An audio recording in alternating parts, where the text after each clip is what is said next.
Welcome to Stand, where courage is contagious.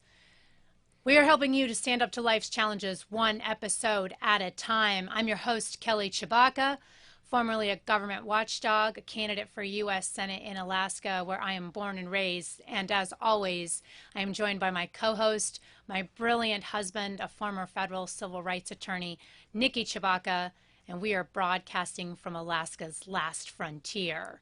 Howdy to our audience and community of standouts who helped to make this show possible. Subscribe to our show on your favorite podcast platform or on YouTube at The Stand Show. You can also find us online, standshow.org. Follow us on social media, Kelly for Alaska. If you leave a review for the show, you'll be entered to win one of our free stickers. So if you want a Hydro Flask sticker, leave a review on your favorite platform. You might be selected as our lucky winner. And while you're there, make sure to share this episode with a friend or family member to help them stand up to life's challenges. All right, let's get on to our guests for today. We've got two guests. You want to stay through to the end of the episode because our second guest is Mike Berry, Director of Military Affairs for First Liberty Institute. He'll be talking with us about the legal battles that they're fighting to defend and protect our military members' constitutional rights. We definitely want to be standing with them. Our first guest for today is Scott Parkinson. He's taken the bold and courageous stand of jumping into the race for a United States Senate in Virginia against Democrat Senator Tim Kaine. And I'm sure everybody remembers who that is. That was the vice president candidate who ran with Hillary Clinton. So you can learn more about Scott and his campaign and support his race at scottparkinson.com. I know you're driving. I'll say it again, scottparkinson.com. Scott, we're so excited that you can join us on Stand today. Thanks for being here. Thanks for having me, Kelly and Nikki. It's great to be with you. Yeah, this is going to be awesome. So you were in a super tough race and an uphill battle. What inspired you to take on this race and to fight for the Commonwealth of Virginia? Well, that's a great question. You know, I go back to March 13th, 2020, Friday the 13th of all days, right? And that was effectively when the federal government began the COVID-19 lockdowns. The next week, our economy was shedding 1 million jobs a week for 9 straight weeks. All the schools closed. You had volatility in our stock market. And there was a panic that swept Washington, D.C. and extended to our entire country into executive mansions with governors and states, and also into state legislatures. And really this political fear spread like a wildfire, and they trampled all over our constitutional rights and really our economic opportunity and prosperity that we hold as the next generation that's going to control the country. And so what I saw was really this political fear that came over Washington. They all overreacted with the lockdowns and the mandates and all the guidance from the CDC and the FDA and Anthony Fauci and Dr. Birx and everybody else coming out there basically bullying people into staying home. And my kids were very, very disappointed. My oldest daughter was in 5th grade at the time, and she was disappointed that school got closed down. Nobody really knew what was going to happen. And it just seemed to me that it was a short-sightedness of Washington, D.C. And so a year later, when the kids went back to school, they were all forced to wear that mask. They all had to have their temperature taken before they could even enter the school. And I felt like we were entering Germany, not reacclimating our children and our students back into the public school system. So there's been a parents' rights movement very, very much going on in America for school choice and for school freedom. That's a big part of, I think, the race that we have here in Virginia. And then there are also big crises facing America through the illegal immigration crisis, the Biden border crisis, and what that means for public safety. We have a big, big problem in Virginia with fentanyl entering our communities and resulting in tragic deaths of not just adults, but in students in our schools. We had a very high-profile overdose here at Wakefield High School in Arlington, Virginia last February. And those conversations make it into my community. Then when you add in the economic devastation that happened because of the coronavirus pandemic, I felt like it was time to step up, make a difference, and try to take out a career politician like Tim Kaine, who has voted for the Biden inflation economy. And he's voted for all the COVID tyranny. He's voted for all the infringement and intrusion through big government on our daily lives. And I want to be left alone. I want my family to be left alone. I want us to have these real opportunities. I don't want my generation to be the first generation that leaves the next generation worse off.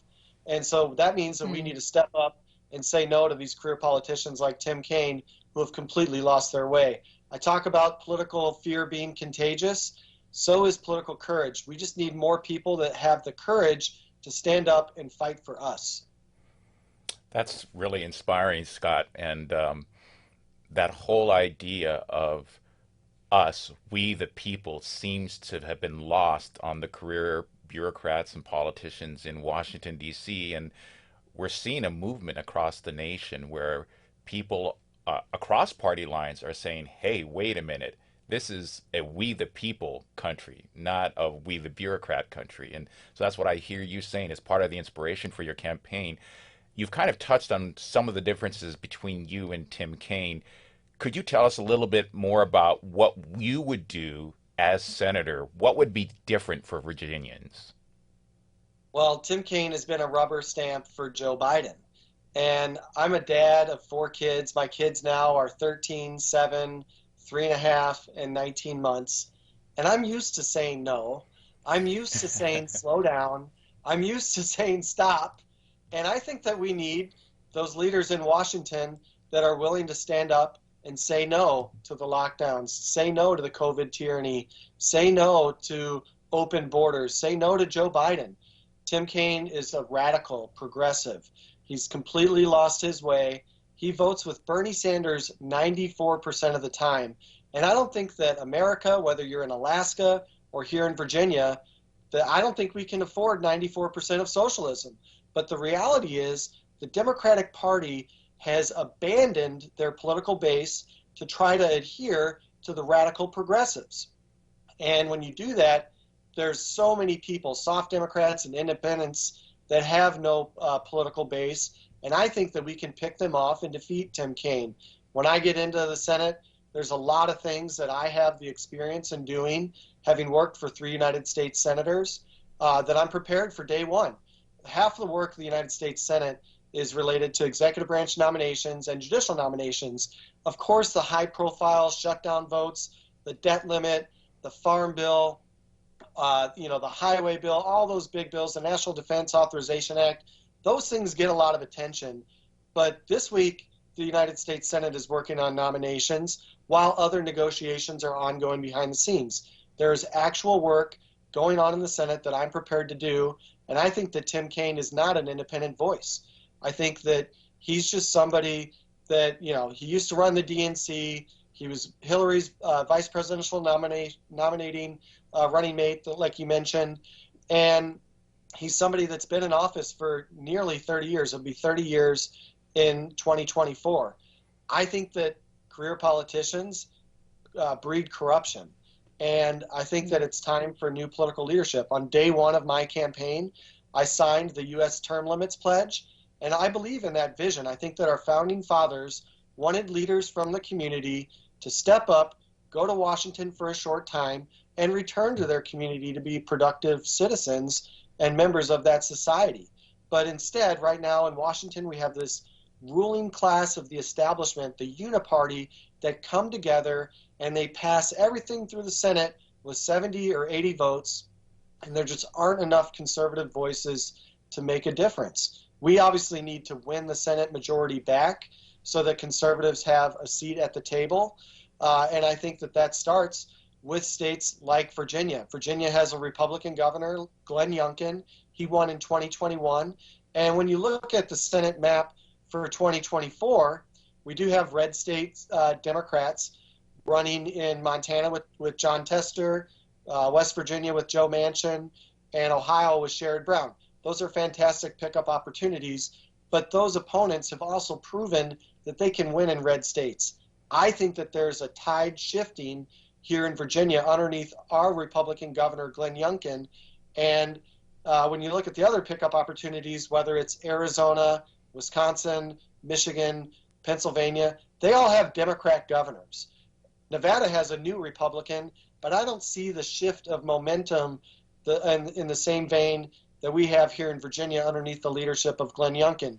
Youngkin's approval rating right now is 57%, with only 32% disapprove. A net 25% approval rating in Virginia for a Republican is almost unheard of. I really do think something's changing here, and I'm pleased to step up and fight for the Republican nomination to really take on Tim Kaine to try to make that difference. Let me piggyback on that. So some people not in Virginia would say that Glenn Youngkin's victory was just a fluke and really kind of like a one-time shot, and really Virginia belongs to the Democrats. You're a political strategist, though. So what would your take be on, hey, we need to really get behind the Republican movement? This is not just a statewide race. This is a national race. When you become a U.S. Senator, your vote affects the nation. It doesn't just affect your state. How would you, assuming you win the primary, how would you win a statewide race in Virginia and going into 2024? What's that strategy look like? And I think before you answer that, Scott, we'll probably want to get that answer on the other side of a break, because we're coming up against a break here. That is a fantastic question, Kelly, and I was wondering that myself. There is a lot of thought that Youngkin's victory was a fluke, and so how do we make this a consistent thing? So we're going to take a quick break. We're going to be back with Scott Parkinson, a Republican candidate campaigning for the U.S. Senate in the Commonwealth of Virginia. You can learn more about him at scottparkinson.com. Also, don't forget to subscribe to Stand on YouTube at The Stand Show. Leave us a review on YouTube or on any other podcast platforms you use, and you'll be entered to win a free gift. Stand by, friends.